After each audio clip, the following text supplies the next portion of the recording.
കോഴിക്കോട്ടെ real estate വ്യാപാരി മാമി എന്ന മുഹമ്മദ് അട്ടൂരിന്റെ തിരോധാനം ക്രൈംബ്രാഞ്ച് അന്വേഷിക്കും. പ്രത്യേക സംഘം രൂപീകരിക്കാൻ ക്രൈംബ്രാഞ്ച് എഡിജിപിക്ക് സംസ്ഥാന പോലീസ് മേധാവി നിർദ്ദേശം നൽകി.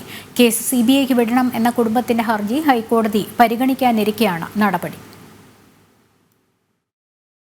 മാമിയുടെ തിരോധാനത്തിൽ എഡിജിപി എം.ആർ. അജിത് കുമാറിനെ ആരോപണ നിഴലിൽ നിർത്തി പി.വി. അൻവർ എം.എൽ.എ രംഗത്ത് വന്നിരുന്നു.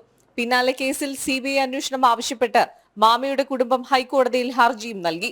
ഈ ഹർജി കോടതി പരിഗണിക്കാനിരിക്കെയാണ് കേസ് ക്രൈംബ്രാഞ്ചിന് വിട്ടത്. അന്വേഷണം നടത്താൻ പ്രത്യേക സംഘം രൂപീകരിക്കാനും ക്രൈംബ്രാഞ്ച് എഡിജിപിക്ക് സംസ്ഥാന പോലീസ് മേധാവി ഡിജിപി ഷെയ്ഖ് ദർവേഷ് സാഹിബ് നിർദ്ദേശം നൽകി. 2023 ഓഗസ്റ്റ് 22-നാണ് മുഹമ്മദ് ആട്ടൂർ എന്ന മാമിയെ കാണാതാകുന്നത്. നടക്കാവ് പോലീസും പിന്നീട് പ്രത്യേക സംഘവും കേസ് അന്വേഷിച്ചെങ്കിലും മാമിയെ കണ്ടെത്താൻ കഴിഞ്ഞിരുന്നില്ല. തിരോധാനത്തിൽ വെളിച്ചം വീഴ്ത്തുന്ന തെളിവുകളും ലഭിച്ചിട്ടില്ല. ഇതിനിടയിലാണ് അൻവറിന്റെ ആരോപണങ്ങളും കുടുംബത്തിന്റെ ഹർജിയും വരുന്നത്. കേസ് സിബിഐക്ക് കൈമാറാൻ കേസ് അന്വേഷിക്കുന്ന മലപ്പുറം ജില്ലാ പോലീസ് മേധാവി എസ് ശശിധരനും ശുപാർശ നൽകിയിരുന്നു. കുടുംബത്തിന്റെ അഭ്യർത്ഥന മാനിച്ചായിരുന്നു എസ് പിയുടെ നടപടി. ജനം, തിരുവനന്തപുരം.